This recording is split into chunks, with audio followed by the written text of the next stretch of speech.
Point நம்ம என்ன பேச போறோம் அப்படின்னு பாத்தீங்கன்னா சேவிங் பாயிண்ட பார்க்க போறோம். சேவிங் அல்லது இன்வெஸ்ட்மெண்ட். நம்ம என்னதான் சம்பாதிச்சாலும் செலவு பண்றதுலயே நம்முடைய குறிக்கோள் இருந்ததுன்னா நமக்கு எவ்வளவு சம்பாதிச்சாலும் நம்முடைய அமௌண்ட் கையில ஒண்ணும் இல்லாம இருக்கும் அல்லது பேங்க் அக்கௌண்ட்ல ஒண்ணும் இல்லாம இருக்கும். அப்படின்னா நம்ம எப்படி சேமிக்கலாம்? இந்த டாக்ஸ் கால்குலேஷனை பொறுத்தளவுக்கு 18,000 ரூபாய் தான் உங்களுடைய முதல் சேவிங்கா இருக்கும் அப்படின்னு நான் சொல்றேன்.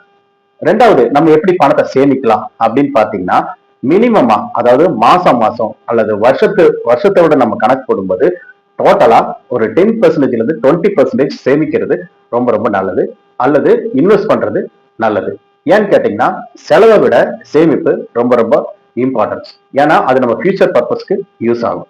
அப்ப நம்ம இப்போ ஹெல்த்தி சேவிங் அப்படிங்கறது பார்க்கலாம். அப்போ ஹெல்த்தி சேவிங் எவ்வளவு இருக்கும் அப்படின்னு பாத்தீங்கன்னா 20 to 30% சேமிக்கலாம்.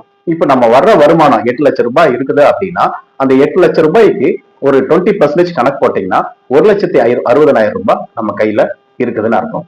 சப்போஸ் ஹெல்த்தி சேவிங் அதாவது 20 to 30% நீங்க கணக்கு போட்டீங்க அப்படின்னா 2,40,000 ரூபாய் உங்க கையில இருக்கும். அப்ப இந்த அமௌண்ட்டை நம்ம கையிலேயே வச்சுட்டு இருந்தோம்னா அது சரிப்பட்டு வராது. அது பேரு சேவிங் கிடையாது. நம்ம கையில வச்சிருக்கோம் தான் இருக்கும்.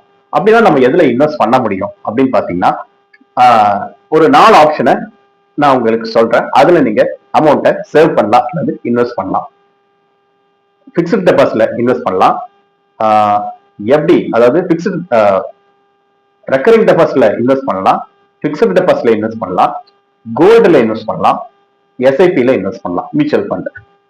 அப்ப இந்த மாதிரி நடவடிக்கையில உங்க அமௌண்ட்டை போடும்போது அந்த அமௌண்ட் வருஷத்துக்கு நீங்க உங்க சேவிங் அமௌண்ட் இன்க்ரீஸ் ஆகிறதுக்கு வாய்ப்பு இருக்கு. அதன் மூலமா ஒரு ரிட்டர்ன்ஸ் வர்றதுக்கும் அதிகமான வாய்ப்பு இருக்கு.